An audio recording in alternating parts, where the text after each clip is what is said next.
간밤에 나온 글로벌 이슈들 함께 짚어드리도록 하겠습니다. 시장이 최근에 며칠 전 상승 흐름을 보이고 있었죠. 그런데 최근에는 다시 가을밤의 꿈이었다는 해석이 많아서 월가에서는 앞으로의 전망을 어떻게 바라보고 있는지 함께 짚어드리도록 하겠습니다.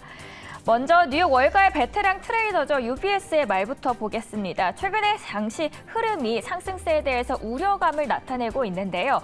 상승세는 인상적이지만 불행하게도 그 불꽃이 걱정스럽다라고 운을 띄웁니다.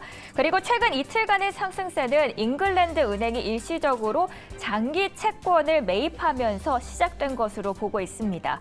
여기에다가 유엔 무역개발협회 회의는 중앙은행들이 최근에 계속 금리를 올리면 세계 경제를 해치게 될 수 있다고 경고하는 모습입니다. 한편 시장이 몇 가지에 대해서도 인상적이었다라고 이야기를 하는데요. 그중 하나는 물가의 연동국채 TIPS 금리입니다. 최근에 TIPS 금리는 인플레이션이 하락하는 것을 심지어는 연준이 2% 목표에 근접할 수 있을 것이라고 비춰주고 있다고 봅니다. 그는 제비 한 마리가 여름을 만들 수는 없지만 TIPS 금리를 주시할 필요는 있다라고 한마디를 남깁니다. 만약 인플레이션이 지속해서 하락을 한다면 통화정책 수립자들이 금리 인상을 멈추고 이를 다음번 움직임에 반영할 수 있다는 말입니다.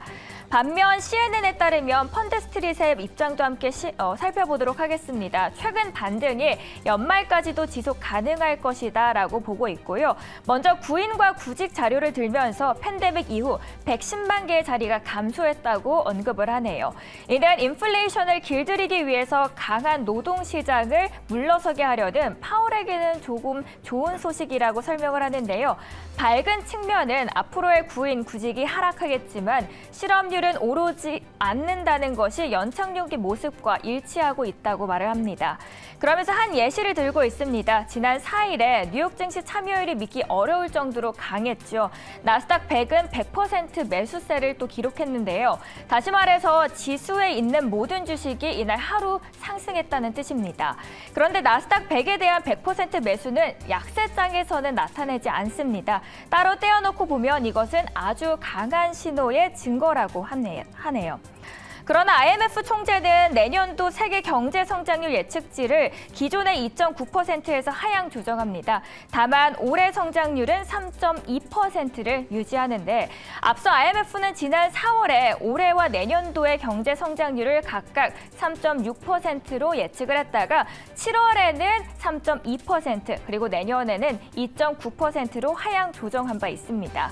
IMF 총재는 아무래도 코로나19와 그리고 우크라이나 전쟁 리스크 때문에 세계 경제 전망이 어두워지고 앞으로 더 악화될 수 있다는 경고까지 함께 내놓고 있습니다.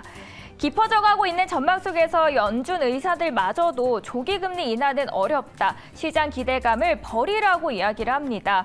애틀랜타 연은 총재는 연말까지 기준금리를 4에서 4.5% 수준으로 올리기를 원한다고 밝혔고요. 통화정책의 빠른 전환을 지지하지 않는다고 강조를 합니다. 다시 말해서 기준금리를 4에서 4.5%까지 올려도 미국 경제가 충분히 탄탄하다라고 믿고 있습니다.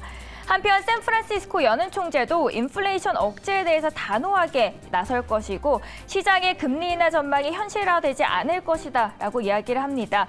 올해 5월에 취임했던 이 필립 연준 의사가 인플레이션을 2%대로 다시 낮추기 위해서 노력하고 있는 인물 중 하나인데요. 연준은 필요한 추가적인 조치를 하는데 전념하고 있다는 말까지 함께 덧붙이고 있습니다. 앞으로 다만 금리 안정과 금리 인상으로 추세를 밑도는 성장 기간이 앞으로 어떻게 나타날지 지켜보시면 좋겠습니다. 이어서 앞으로의 전망과 함께 앵커 브리핑 시간도 함께 해주시죠.